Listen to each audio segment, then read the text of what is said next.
देखो एक्सरसाइज 1.2 के 4 एग्जाम्पल हम कर चुके हैं ना। 5th एग्जाम्पल करवाती हूँ मैं। 5th एग्जाम्पल में क्या क्या रखा है, if A B C with 3 unit vectors, ध्यान से स्टेटमेंट समझ लेना। A B C 3 unit vector given है आपके पास, सच दैट, देखो इफ ए बी सी, ये क्या दे रखे हैं, unit vectors, such that A cross B cross C is equal to 1/2 B vector, find the angles which A vector makes with B and C where B and C are non parallel vectors. Last second में इस phone को रख दे आगे।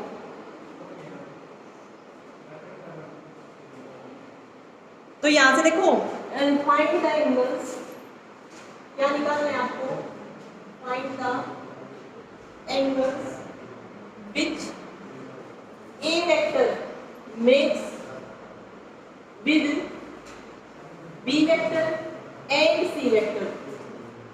जहां पर क्या दिया हुआ है कि बी और सी जो वेक्टर्स है ना वो नॉन पैरेलल वेक्टर्स है, साथ में क्या दे दिया, where B vector and C vector are non parallel.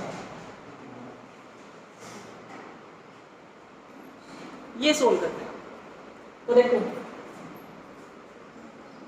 Angle निकालना है, कौन सा एंगल, वो एंगल बताना है जो ए बी के साथ बना रहा है और ए सी के साथ जो एंगल बना रहा है वो एंगल आपको बताना है। ठीक है, गिवन कहते हैं ए यूनिट वेक्टर है, यूनिट वेक्टर है तो ए का मैग्नीट्यूड 1 होगा, बी भी यूनिट वेक्टर है तो बी का मैग्नीट्यूड भी क्या होगा 1, सी भी यूनिट वेक्टर है तो सी का मैग्नीट्यूड भी क्या आएगा 1। ये गिवन था आपके पास, तो यहाँ से हमारे पास magnitude of A vector, magnitude of B vector, magnitude of C vector बना दें by definition of unit vector. अब एक ये दे रखा है हमारे पास, गिवन क्या है, A cross B cross C is equal to 1/2 times B vector, ये गिवन है। तो देखो एक्सपेंशन फॉर्मूला किया था हमने लास्ट लेक्चर में, expansion formula for vector triple product, बताओ किसके इक्वल आएगा, इसको किसके इक्वल लिख सकती हूँ मैं, याद भी करवाएगा ना, ए डॉट सी बी, बंद करो बेटा, A dot C B vector minus A dot B C vector is equal to 1/2 B vector. ठीक है, यहां से क्या किया मैंने, expansion formula for vector triple product उसका यूज किया है, जो भी आपने याद किया था लास्ट लेक्चर में। यहां से क्या लिख सकते हैं हम, देखो A dot C B vector, इसको भी मैं इधर लेके आ रही हूँ लेफ्ट में, तो माइनस 1/2 बी वेक्टर माइनस ये as it is A dot B और ये C vector is equal to 0। क्या आएगा 0, स्केलर या वेक्टर, वेक्टर, क्योंकि देखो ये भी वेक्टर आएगा, ये भी वेक्टर है और ये भी वेक्टर आएगा, है ना, तो ऐड या सब्ट्रैक्ट करोगे तो आपके पास आंसर में क्या आएगा, वेक्टर, तो ये लिख दिया मैंने 0 वेक्टर। ठीक है, अब देखो क्या लिख सकते हैं यहां से हम, A dot C minus 1/2 B vector minus ये as it is A dot B और C vector is equal to 0 vector. यहां तक आ गया सबको समझ। अब देखो, अब इसने ये चीज दे रखी है कि B and C are non parallel, अब इसका यूज होगा। अगर ये नहीं देता कि बी और सी नॉन पैरेलल नहीं है, मतलब बी और सी अगर ये चीज ना लिखी होती तो आप क्या कर लेते यहाँ से, अगर ये नॉन जीरो हो जाता तो आप क्या करते बच्चों, इसको बी वेक्टर को किस तरह से लिख देते, बी वेक्टर को आप ऐसे लिख सकते थे ना, है ना, और यहां से तो क्या हो जाता, बी और सी वेक्टर पैरेलल वेक्टर हो जाते हैं, है ना। बट गिवन क्या है आपके पास कि बी और सी नॉन पैरेलल वेक्टर है। नॉन पैरेलल वेक्टर है तो बी को इस तरह से नहीं लिखा जा सकता, ना सी को इस तरह से लिखा जा सकता, है ना। तो क्या पॉसिबिलिटी हो सकती है बताओ? ये भी जीरो हो जाएगी और ये भी जीरो हो जाएगी। बताओ अगर ये दोनों जीरो नहीं हुए, मान लिया ये नॉन जीरो है, ए डॉट सी -1/2 ये नॉन जीरो है बच्चों।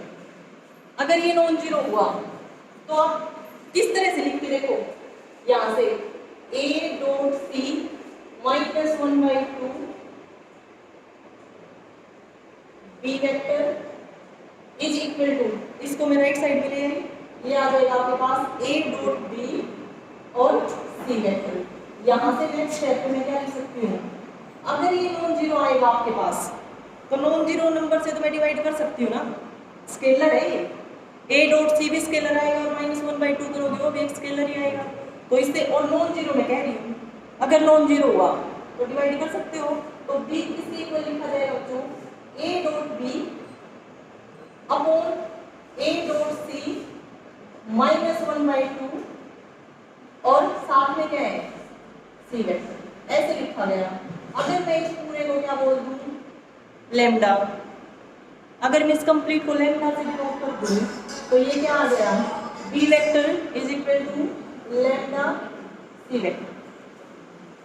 ठीक है, लेकिन यहां से तो क्या आ गया, बी और सी वेक्टर क्या हो गया आपके पैरेलल वेक्टर, बट गिवन क्या है बी और सी नॉन पैरेलल है, नॉन पैरेलल है तो क्या होगा आपके पास, ये जीरो होगा और ये भी जीरो ही होगा।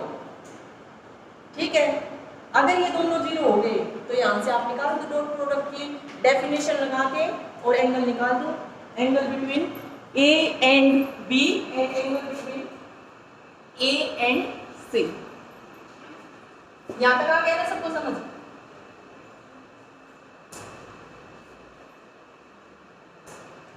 तो यहां से ये non zero and A dot B not equal to zero. ठीक है, अब कोई बच्चा ये मत पूछ लेना कि मैम आपने तो इसका तो बता दिया, ये नॉन जीरो क्यों ले लिया, क्यों लिया ये नॉन जीरो? अगर देखो सॉरी ये जीरो आएगा बेटा, जीरो जीरो बोल रही हूँ ना, नॉन जीरो से तो पैरेलल वेक्टर आ जाएंगे, है ना। और ये भी जीरो क्यों लिया है मैंने, अगर ये नॉन जीरो ले लिया ना तो फिर मैं सी वेक्टर को लिख दूंगी म्यू टाइम्स बी, वहां से भी आपके बी और सी वेक्टर क्या हो जाएंगे पैरेलल वेक्टर, बट गिवन क्या है नॉन पैरेलल है तो ये भी जीरो होना चाहिए और ये भी जीरो होना चाहिए।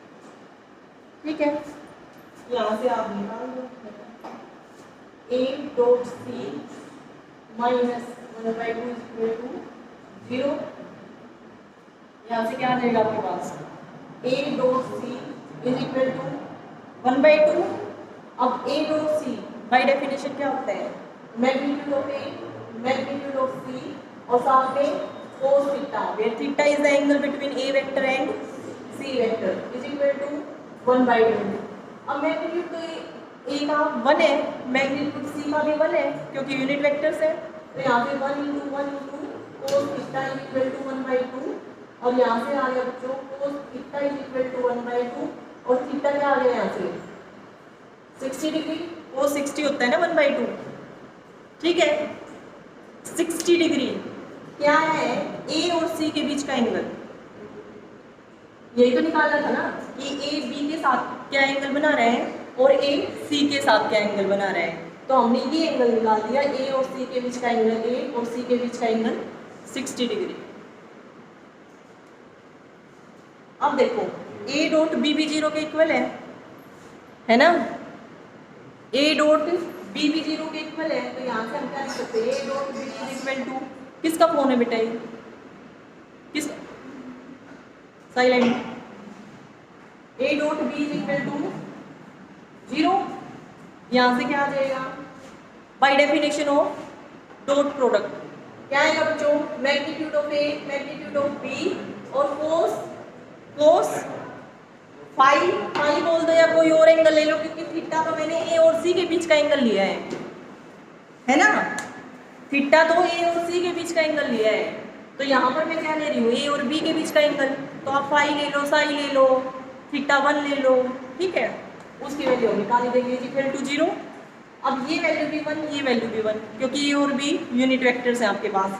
तो यहाँ से क्या आ गया, cos phi is equal to 0, और फाई की क्या वैल्यू आ गई बच्चों, 90। मतलब ए और बी के बीच का एंगल कितना है, 90 डिग्री। यही आपको निकालना है। देखो स्टार्टिंग में तो हमने क्या किया, गिवन क्या था हमारे पास, A B C 3 unit vectors given है। यूनिट वेक्टर्स गिवन है तो इसका मतलब मैग्नीट्यूड ए 1, मैग्नीट्यूड बी 1 और मैग्नीट्यूड ऑफ सी भी 1, ठीक है। नेक्स्ट आपके पास ये कंडीशन गिवन है कि A cross B cross C is equal to 1/2 B vector, ये गिवन है। तो इसका यूज करेंगे तो ये आ गया हमारे पास। अब हम पिछले लेक्चर में करके आए हैं कि ए क्रॉस बी क्रॉस सी किसके इक्वल होता है, expansion formula for vector triple product इसके इक्वल होता है। याद कर चुके हो आप, मैंने प्रूफ भी कराया था आपको। Is equal to 1/2 times B vector. यहां से क्या किया, इसको लेफ्ट साइड में लेके आए और ये आ गया यहां से, ठीक है। अब इस चीज का यूज करेंगे कि बी और सी नॉन पैरेलल वेक्टर गिवन है। बी और सी अगर नॉन पैरेलल वेक्टर गिवन है ना बच्चों, तो इसका मतलब ये है कि ये भी 0 होगा और ये भी 0 होगा। अगर इन दोनों में से एक भी नॉन 0 ले लिया ना आपने, तो बी और सी पैरेलल वेक्टर आ जाएंगे, ठीक है। बट ये तो नॉन पैरेलल गिवन है, नॉन पैरेलल गिवन है तो एक ही कंडीशन होगी कि ये भी 0 और ये भी 0। अब यहां से तो इसको सोल्व किया, इस डॉट प्रोडक्ट की प्रॉपर्टी का यूज करके थीटा की वैल्यू आ गई सेम। यहाँ आपको यही निकालना था कि ए और सी के बीच का एंगल और ए और बी के बीच का एंगल। क्लियर। उसके बाद है 6, देखो show that the vectors A cross B, B cross C, C cross A are non parallel if the vectors A B C are non parallel. कर सकते हो। एक एक्सरसाइज 1.1 में आया था एक क्वेश्चन, ध्यान हो तो आपको, कोप्लेनर का ही ऐसे ही।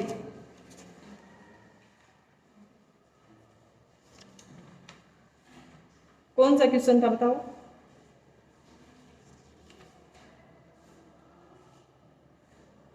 Question number 9, exercise 1.1 question number 9।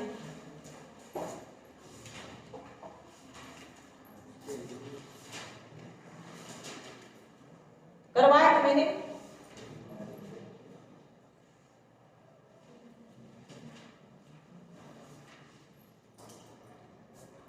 तो सिमिलर कर सकते हो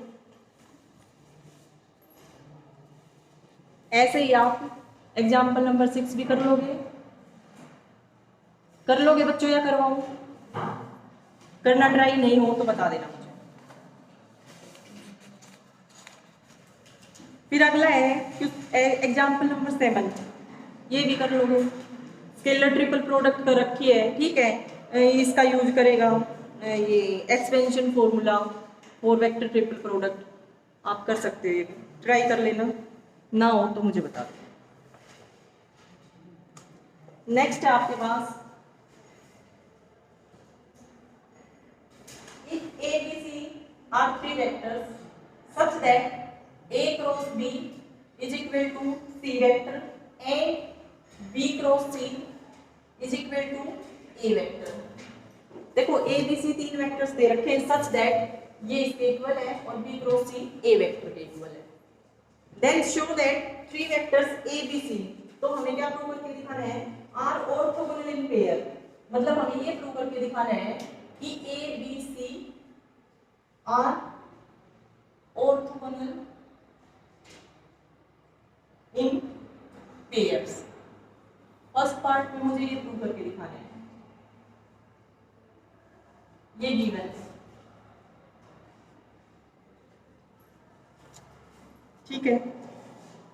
देखो ये तीनों के तीनों ऑर्थोगोनल इन पेयर्स दिखाने हैं आपको। इस बात से क्या समझते हो कि ए जो है ऑर्थोगोनल मतलब परपेंडिकुलर, ठीक है।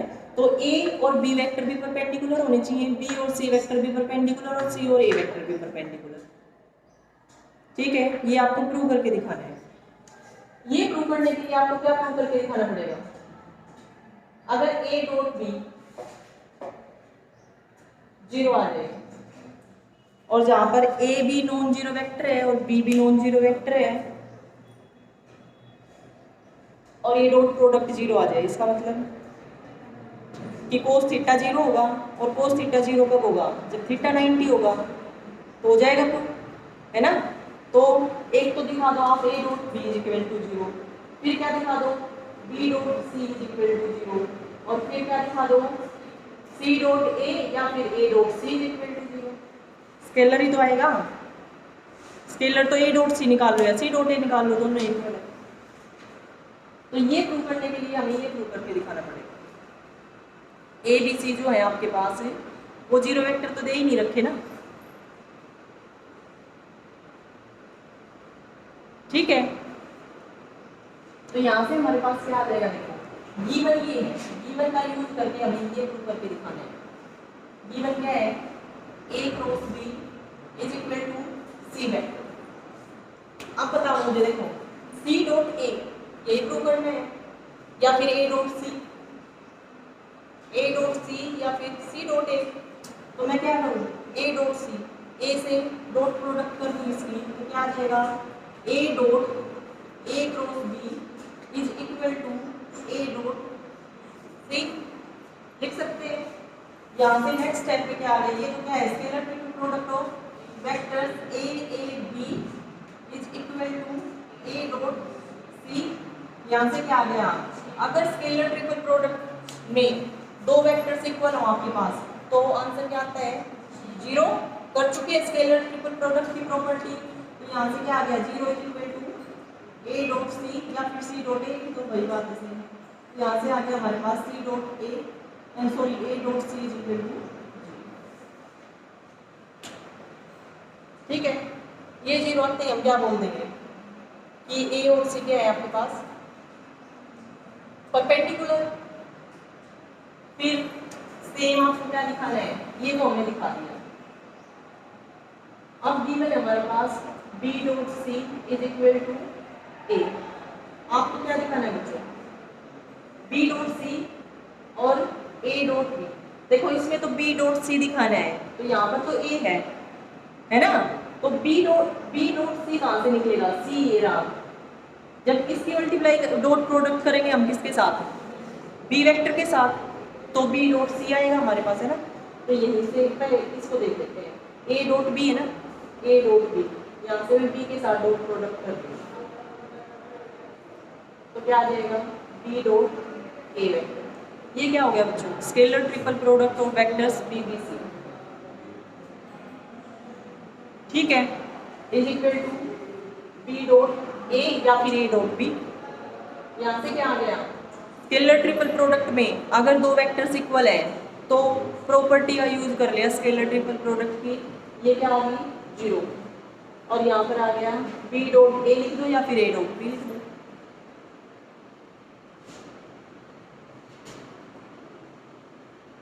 ठीक है, तो यहाँ से ए और बी भी परपेंडिकुलर हो गए, ऑर्थोगोनल हो गए। फिर आपको क्या क्या दिखाना है, ये भी हो गया, ये रह गया बी डॉट सी, सी वेक्टर यहाँ पर है तो इसकी डॉट प्रोडक्ट करनी पड़ेगी किसके साथ बी के साथ, है ना। तो आपका ये आ जाएगा A cross B is equal to C vector. यहाँ से क्या करोगे बी के साथ डॉट प्रोडक्ट कर दो ए क्रॉस बी और यहाँ पर बी डॉट सी, ये आ गया scalar triple product of vectors B A B is equal to B dot C. अगर स्केलर ट्रिपल प्रोडक्ट में दो वेक्टर्स इक्वल हो तो उसका आंसर 0 आता है। यहाँ पर आ गया हमारे पास B dot C is equal to 0, ये हो गया, ठीक है, ठीक है। नेक्स्ट है इसी में देखो एक तो ये प्रूव करना था हमें, इसी में साथ में ये भी प्रूव करके दिखाना था कि mod B magnitude of B is equal to 1 and magnitude C is equal to magnitude of ए,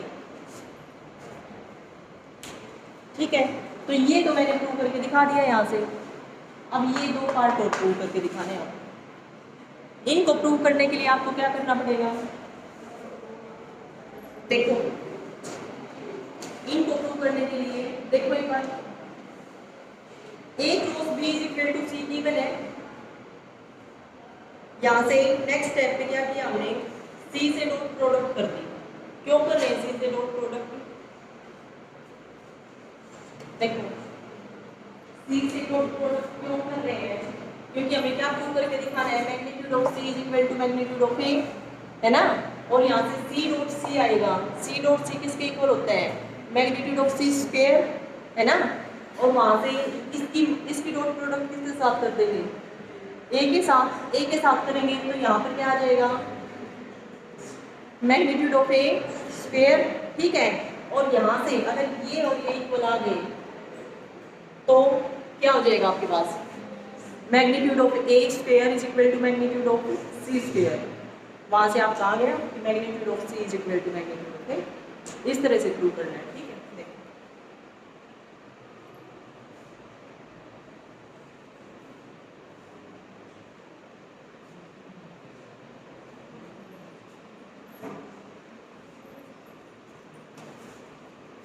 देखो क्या प्रूव करके दिखा रही हूँ मैं, इस पार्ट में मैं प्रूव करके दिखा रही हूँ magnitude C is equal to magnitude A, ये प्रूव कर रही हूँ, ठीक है। ये प्रूव करने के लिए गिवन क्या है आपके पास, A cross B is equal to C vector and यहाँ से B cross C is equal to A vector, ये प्रूव करना है। इसको प्रूव करने के लिए अगर मैं ये प्रूव करके दिखा दूँ, इसको प्रूव करना है, तो अगर ये प्रूव करके दिखा दिया तो भी नेक्स्ट स्टेप ही हो गया, ठीक है। ये प्रूव करने के लिए मुझे क्या प्रूव करके दिखाना पड़ेगा, मैग्नीट्यूड ऑफ सी स्क्वायर किससे इक्वल होता है, सी डॉट सी, यहाँ से ए डॉट ए, ठीक है। ये प्रूव करना है। इसको प्रूव करने के लिए अगर मैं ये प्रूव करके दिखा दूंगी तो प्रूफ कंप्लीट, ठीक है। तो मुझे क्या चाहिए, सी डॉट सी यहाँ पर है, डॉट प्रोडक्ट कर दो सी के साथ, क्या आ जाएगा, dot C is equal to C dot C. ये तो क्या है, scalar triple product of vectors A B C, और ये किसके इक्वल है, मैग्नीट्यूड ऑफ सी स्क्वायर, ठीक है। अब यहाँ से किसकी वैल्यू चाहिए मुझे, ए डॉट ए, तो डॉट प्रोडक्ट कर दो ए के साथ, B cross C dot A is equal to A dot A, ये किसके इक्वल आ गया, scalar triple product of vectors B C A, और ये किसके इक्वल आ गया, मैग्नीट्यूड ऑफ ए स्क्वायर, ठीक है।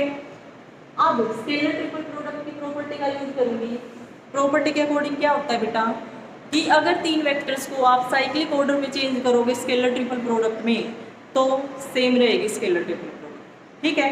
जैसे यहाँ पर क्या है, ए के बाद बी वेक्टर है, बी के बाद सी वेक्टर है, ठीक है। इसी तरह से ऑर्डर चल रहा है। यहाँ पर क्या है, बी के बाद सी, सी के बाद ए, तो आप इसको क्या लिख सकते हो, ए बी सी, ऑर्डर तो वही है, ये आ गया इसके इक्वल। अब इसको मैं इक्वेशन नंबर 1 बोल देती हूँ, इसको इक्वेशन नंबर 2, फ्रॉम 1 and 2 क्या आ गया आपके पास, magnitude of C square is equal to magnitude of A square, ठीक है। और यहाँ से नेक्स्ट स्टेप पे magnitude of C is equal to magnitude of A. आ गया समझ, एक ये हो गया, ये भी करके देखना, कर लोगे आप, ठीक है। नहीं हुआ तो बता देना मुझे। फिर है बच्चों 9th भी ट्राई करना, ये एक्सरसाइज आज कंप्लीट करवाऊंगी। ये पीरियड आपके नहीं नहीं, मैं नहीं, देखो एक्सरसाइज के कितने कर लिए थे बच्चों, 4 तो मैंने करवा लिए थे ना। क्वेश्चन नंबर 5 देखो एक बार, क्वेश्चन नंबर 5 चलो करवाऊंगी, बाद में करवा दूंगी, छोड़ो इसको, तुम नहीं कर पाओगे। क्वेश्चन नंबर 6 कर सकते हो, क्वेश्चन नंबर 7 में करा देती हूँ आपको। क्वेश्चन नंबर 7 में क्या दे रखा है, I cap cross A vector cross I cap plus J cap cross A vector cross J cap plus K cap cross A vector cross A cap is equal to 2 times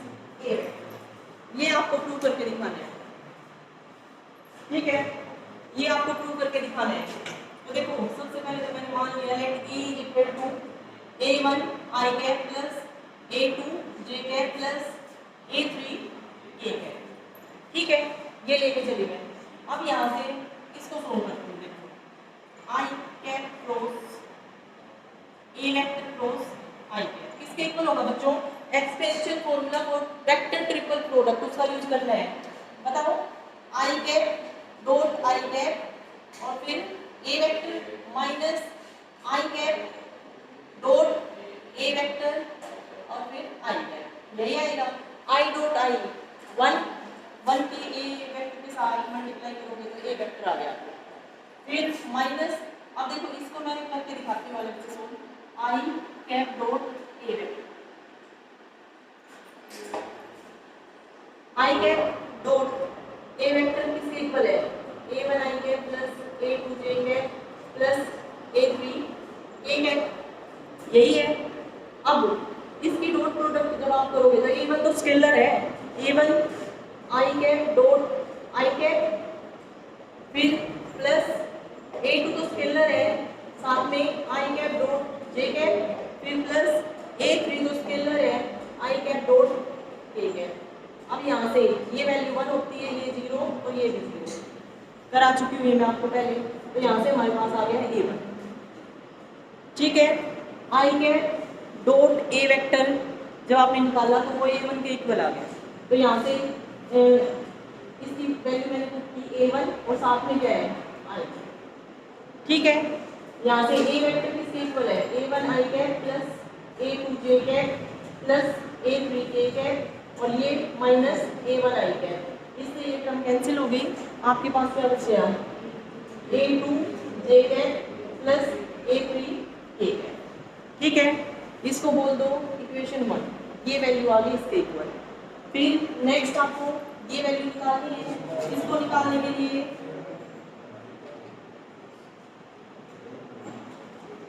क्या आ जाएगा? देखो J expansion formula for vector triple product किसके इक्वल आएगा? J cap dot J cap A vector minus J cap dot A vector और J cap. यहाँ से ये वैल्यू 1 और ये आ गया A वेक्टर, फिर माइनस ये सिमिलरली ऐसे जब निकालोगे ना तो किसके इक्वल आएगा? A2 के और ये साथ में है J कैप। फिर A वेक्टर क्या है? A1 I cap plus A2 J cap plus A3 K cap और माइनस A2 J कैप, इससे ये कैंसिल हो गया, आपके पास आ गया A1 I cap plus A3 K cap. ठीक है, सिमिलरली जब आप इसकी वैल्यू फाइंड आउट करोगे ना बच्चों, इसको मैंने बोल दिया इक्वेशन नंबर 2, जब आप इसकी वैल्यू निकालोगे सेम तो ये आ जाएगा हमारा A1 I cap plus A2 J cap, इसको मैंने बोल दिया इक्वेशन नंबर 3।